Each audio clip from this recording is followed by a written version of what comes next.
hikmah Ibn Athaillah Sakandari, kita sudah sampai kepada hikmah yang ke 19. Qala musannif rahimahullah ta'ala nafa'ana Allah bihi wa bi ulumihi wa bi ulumi masyaikhihi fid daraini amin ila anqal la tatlub, jangan engkau meminta dan memohon minhu dari Allah ayyukhrijaka, untuk mengeluarkan dirimu min halatin, dari sebuah keadaan yang telah Allah pilihkan untukmu, liyasta'milaka, dengan harapan engkau bisa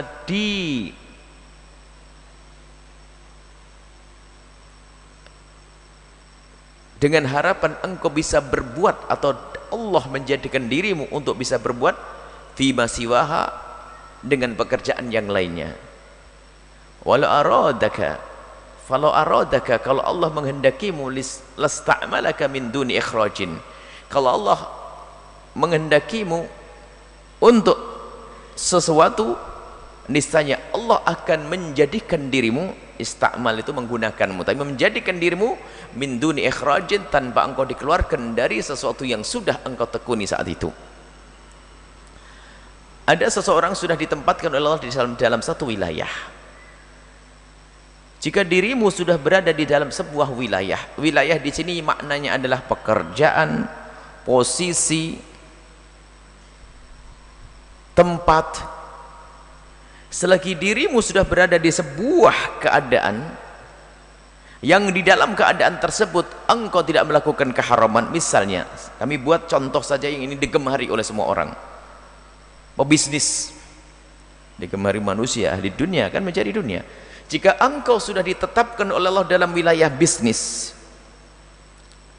Anda berdagang, dan ternyata dalam Anda berdagang itu Anda tidak melanggar syariat Nabi Muhammad, cara jual beli Anda adalah benar, halal, tidak meninggalkan kewajiban-kewajiban, sholat pun tertib, bahkan bisa rajin berjamaah, qabliyah, ba'diyah, bahkan semua karyawan pun telah Anda bimbing untuk bisa dengan benar menjalankan syariat, yang wanita menutup auratnya, sholatnya tepat, perdagangan Anda adalah bagus dan bisnis hebat, kaya raya Anda, dan di dalam kekayaan Anda tidak ada keharaman, zakat Anda keluarkan. Baik, kemudian suatu ketika Anda mendengar tentang keutamaannya ahli ilmu, wa yarfa'illahu alladhina amanu minkum walladhina utul ilma darajat, yarfa'illahu alladhina amanu minkum, Allah akan mengangkat derajat di antara kalian dari ahli ilmu. Terus keutamaan ilmu, kemudian ahli ibadah yang bisa melakukan ini itu, lalu Anda terpesona.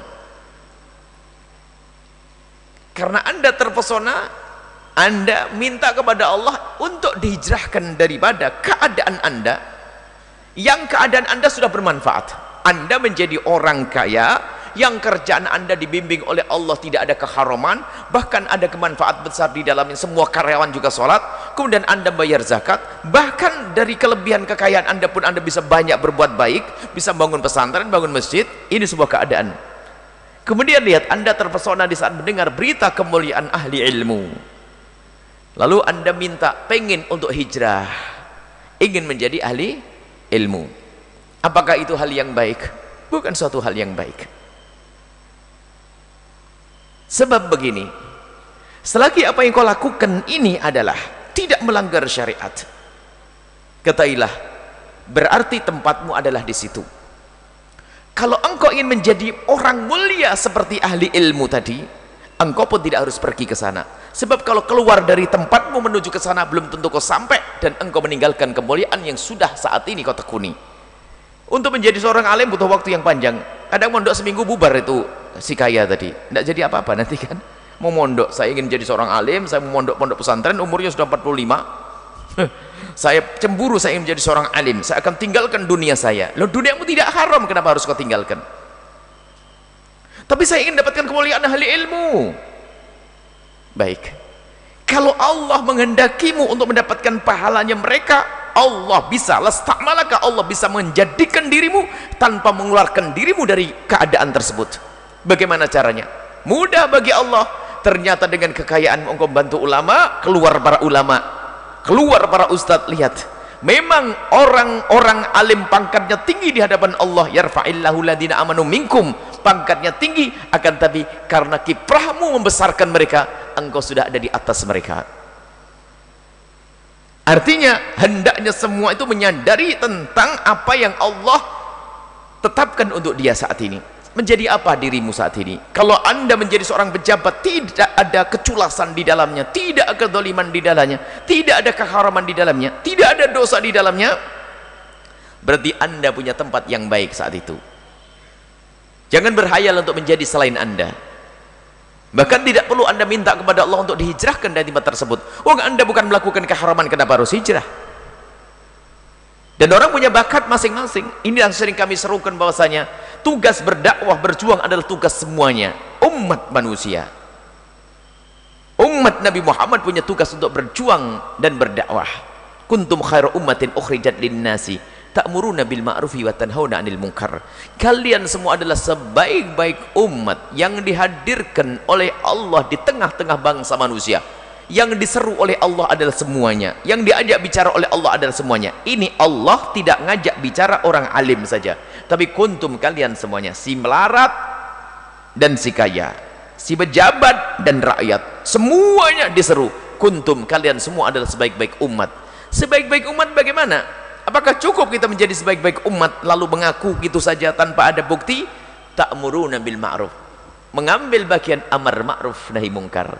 Amar ma'ruf nahi mungkar artinya tugas siapapun yang dia adalah umat Nabi Muhammad sallallahu alaihi wasallam. Ta'muruna bil ma'ruf wa tanhauna 'anil munkar. Baik, aku sekarang ingin mengambil bagian amar ma'ruf nahi mungkar. Bagaimana? Apakah aku harus menjadi orang alim? Oh tidak, engkau menjadi dirimu sendiri. Dan menjadi dirimu itulah kelengkapan dalam perjuangan. Kelengkapan dalam perjuangan. Sehingga ada seorang ustadz yang mengajarinya, orang kaya menjadi donaturnya, kemudian pejabat yang mempermudahkan urusannya, kemudian ada si fakir yang bisa menjadi kuli untuk membangun, kulinya pun kuli ahli surga. Ini kelengkapan ini semuanya. Maka ini Ibn Athaillah As-Sakandari itu mengajari yang pertama, koreksi tentang apa yang saat ini engkau tekuni. Kalau memang Allah sudah menempatkan dirimu pada sebuah kehalalan dan di dalamnya ada kemanfaatannya, tekuni itu. Karena apa? Kemanfaatannya itu yang penting. Tidak usah berpikir yang lainnya, karena engkau belum tentu bisa seperti dia. Artinya yang sering kami serukan, untuk berdakwah anda tidak usah meninggalkan posisi anda. Hei pejabat yang dengar suara ini, anda ingin masuk wilayah dakwah, tetap posisi anda menjadi seorang pejabat. Anda punya tugas yang istimewa. Bahkan surga pintunya pintu surganya pejabat susah dimasuki ulama juga kalau dia serius. Contoh saja kami sebutkan yang sering kami serukan bahwasanya kalau seandainya ada kemungkaran yang ada di kota ini, misalnya ada perjudian, ada mabuk-mabukan, ada perzinaan di sebuah night club misalnya, kiai teriak-teriak sampai tenggorokannya putus, tidak akan bisa beres. Akan tapi seorang pejabat cukup memerintahkan bawahannya untuk menutup, beres semuanya. Cuman tidak semua pejabat senang surga. Ini permasalahannya. Orang kaya pun demikian. Orang kaya pun demikian, tidak harus anda hijrah. Bahkan kami seru, menjadilah orang yang paling kaya tapi ahli surga, Abdurrahman bin Auf. Anda jago bisnis, yang penting bisnis adalah halal, tidak melanggar syariat, tidak berurusan dengan riba, tidak berdusta, tidak ada keharaman. Menjadilah dirimu sendiri. Tidak usah niat hijrah saya ingin menjadi seorang alim, bahkan bisa saja niatnya salah. Menjadi seorang alim tidak mudah. Menjadi seorang alim sama yang punya ilmu. Ini kami seru juga kepada para santri, kadang pulang dari pondok hayalannya adalah saya akan berdakwah kalau sudah kaya. Bakatmu bukan bakat kaya kok. Akhirnya nunggu kayak kerja sampai tua nggak kaya-kaya, nggak dakwah. Nanti tugasmu mengajar, nanti ada yang mencukupi, Allah akan mencukupi melalui yang lainnya. Sinergi di sini, seorang alim mengajar dengan ilmunya, orang kaya dengan hartanya, pejabat dengan kemudahannya, sinergi, satu kesatuan. Dan begitulah para sahabat Nabi Shallallahu Alaihi Wasallam. Nabi tidak memaksa semuanya untuk menjadi seperti Abdullah bin Abbas dan Abdullah bin Mas'ud dan yang lainnya. Nabi tidak menyuruh semua menjadi ulama. Tapi Nabi membiarkan, pagi-pagi ada yang pergi, saya akan berlatih perang ya Rasulullah. Berlatihkah perang kau ya Salman? Pergilah kau ke sana. Yang satu, saya ingin berdagang, bercocok tanam. Ini adalah untuk, kalau tidak ada yang bercocok tanam, makan apa nanti kita? Kan begitu. Jadi ini adalah kesinambungan sinergi. Menjadi sebuah kekuatan nanti. Sehingga yang mau bercocok tanam, dia akan menanam padi dan seterusnya. Lihat, kalau dia niatnya benar, aku bercocok tanam, menanam padi, pertama adalah menjalankan tugasku sebagai hamba yang harus melestarikan semesta. Kemudian setelah itu aku untuk mencari nafkah untuk anak istriku, seperti jihad di jalan Allah. Kemudian dengan ini semua semoga nanti dimakan oleh kaum muslimin yang ada di sini. Allah, pahala. Kalau tidak ada yang bercocok tanam, Anda makan apa? Yuk. Ini isyarat dari Ibn Athaillah Sakandari menggugah siapapun dari kita untuk menyadari posisinya. Jangan kemana-mana Anda. Kalau ingin berjuang, Anda tidak harus minta dipindahkan dari posisi Anda ke posisi yang lain. Bahkan kalau Anda pindah posisi, Anda pun belum tentu bisa berjuang dan berdakwah. Karena apa? Kalau Allah menghendakimu mendapatkan pahala orang tersebut, Anda tetap di situ, Anda bisa mendapatkan pahala tersebut. Tadi yang kami contohkan, Anda mungkin seorang kaya, Anda rindu untuk mendapatkan pahalanya ulama, maka cukuplah Anda dukung perjuangan mereka, maka pahala ulama semua akan ditumpangkan kepada Anda. Lasta'malaka min duni ikhrajin, niscaya Allah akan menjadikan dirimu tanpa harus keluar dari posisimu. Begitu juga ada seorang alim yang berangan-angan, kalau seandainya aku menjadi orang kaya, aku alim dan kaya, niscaya aku bisa berinfak dengan ilmuku dan berinfak dengan hartaku. Dia tidak kaya-kaya, tapi dia mengajar, sudah dapat pahala kok, niat saja. Tanpa harus dia meninggalkan mengajarnya, lalu dia kerja.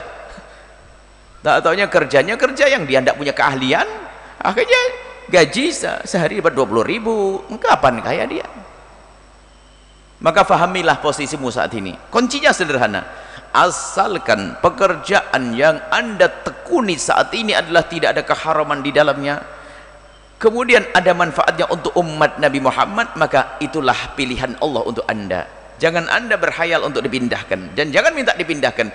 Tekunilah, maka menjadi seorang tajir soduk, seorang pedagang yang sangat jujur, kemudian menjadi seorang hakim yang amin, qadhi yang amanah, seorang pejabat yang benar-benar amanah. Itu adalah surgamu. Semua orang telah Allah buatkan pintu surga masing-masing. Masukilah pintumu, jangan melirik pintu orang lain. Kalau engkau melirik pintu orang lain, kau tidak akan sampai-sampai. Akan tapi semua sudah didekatkan oleh Allah pintu surganya. Si fakir dengan kesabarannya, si kaya dengan syukurnya, dan seterusnya dan seterusnya. Si ilmu dengan si ahli ilmu dengan mengamalkan ilmu dan memberikan contoh. Si kaya dengan hartanya. Itu adalah pintu surgamu. Maka jangan melirik pintu surga orang lain. Nanti akhirnya ketemu di surga bareng. Kalau sudah masuk surga, nggak ada gelar si kaya, si melarat, si rakyat, pejabat, nggak ada. Semuanya adalah ternyata mulia. Yang dinilai dan dipandang oleh Allah adalah apa yang ada di dalam hatinya. Mungkin dia adalah seorang kaya raya, tapi semua langkah pekerjaannya adalah dia berpikir untuk kemuliaan agama Nabi Muhammad SAW. Di dunia dia menjadi orang kaya, tapi hatinya dengan Allah dan Rasulnya, menggunakan harta untuk perjuangan, nanti ternyata bisa duduk dengan Imam Syafi'i. Pejabat pun demikian, seperti Umar bin Abdul Aziz, Masya Allah. Pejabat yang jujur, dia bercita-cita menjadi pejabat pokoknya, dan dia punya bakat, sebab bakat-bakatan. Ada orang dalam berpolitik ada berbakat, dalam mengurus negara berbakat. Ada orang alim ngurusi santri 3 saja emosi terus, ada nggak bakat dia bakatnya nulis saja, tulis. Ada alim tuh, seorang alim saja macam-macam. Ada seorang alim yang bisa jadi murabbi, ada seorang alim yang hanya bisa menulis, ilmunya disampaikan nulis, bermacam-macam model. Hampir tidak ada orang yang punya sempurna, bisa ada, Allah Maha Kuasa. Cuman kalau memang Anda belum sampai, tidak perlu Anda menjadikan diri Anda lengkap. Saya menjadi seorang alim, kaya raya, murabbi, pejabat, wah habis, mau diborong semuanya, nggak dapat nanti nggak jadi apa-apa, jadi penghayal nanti. Semua sudah masuk surga, masuk pintunya masing-masing, dia bingung, pintu saya nggak masuki. Katanya kamu ya ahli ilmu, terus saya pengen jadi orang kaya, terus saya kerja, ngajar enggak? Enggak. Kamu jadi kaya? Enggak. Sedekah? Enggak. Semuanya enggak. Enggak bisa masuk surga. Maka sekarang jadilah diri Anda sendiri. Selagi pekerjaan yang Anda tekuni adalah pekerjaan yang tidak diharamkan, mubah, kemudian ternyata dari mubah buahnya Anda bisa berbuat baik, menolong si fulan dan sebagainya, maka tekunilah ini. Tekuni yang maksimal. Innallaha yuhibbu minal abdi idza amila syai'an fa'atqanah. apapun ini Allah menyenangi hambanya, kata Rasulullah, kalau dia melakukan sesuatu serius. Petani yang dahsyat hebat, tapi tujuannya adalah untuk bisa melestarikan semesta, melestarikan perkebunan, pertanian, sehingga nanti menjadi makmur, makanan menjadi murah dan seterusnya. Ini adalah kemuliaan, dan pahalanya di hadapan Allah sama seperti jihad, sama seperti jihad, semua sesuai dengan bagian masing-masing. Inilah yang bisa kami sampaikan daripada hikmah Ibn Athaillah As-Sakandari. Jangan kau meminta untuk dipindahkan dari posisimu karena engkau ingin karena engkau ingin berbuat sesuatu selain daripada keahlianmu. Jangan minta itu. Akan tapi ketahuilah, tekuni keahlianmu. Sebab apa? Kalau Allah menghendakimu mendapatkan pahala orang lain, Anda pun bisa dengan posisi Anda, Allah memberikan pahala orang lain dengan Anda tanpa keluar dari pekerjaan Anda. Bisa saja seorang alim mendapatkan pahalanya orang kaya raya, orang kaya bisa mendapatkan pahalanya orang alim. Catatannya gimana? Tekuni apa yang saat ini Allah mudahkan untukmu, tekuni dan berfikirlah untuk kemaslahatan umat Nabi Muhammad, maka itu adalah sama. Orang kaya berfikir dengan kaya untuk kemaslahatan umat, seorang alim pun yang berfikir dengan ilmu untuk kemaslahatan umat, tujuannya adalah sama. Al-khalqu kulluhum minallahi wa habbuhum minallahi anfa'uhum li'iyalih. Semua kita adalah makhluk Allah, dan yang paling dicintai oleh Allah di antara kita adalah yang paling besar peran kemanfaatannya untuk hamba-hamba Allah. Wallahu a'lam bissawab.